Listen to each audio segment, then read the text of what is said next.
Nag-viral na dambuhalang ahas na gumagala at nag-iwan pa ng kanyang malahalimaw sa laki na balat sa Calasiao, Pangasinan. Nahuli na nga ba?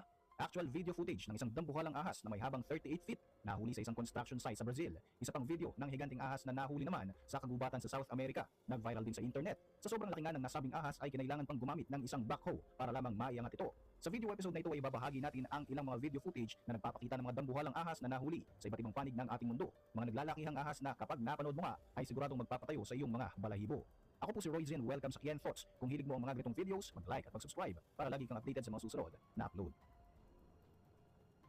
Isang video footage ang nagtrending sa internet noong taong 2020 kung saan isang dambuhalang ahas ang diumanoy nahuli ng isang magsasaka sa kanyang farm. Nagtataka kasi ang magsasaka dahil halos araw-araw ay nababawasan ng kanyang mga alagang manok.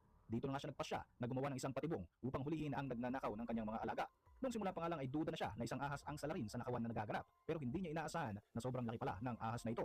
Nakikita sa video kung paanong matagumpay na nahuli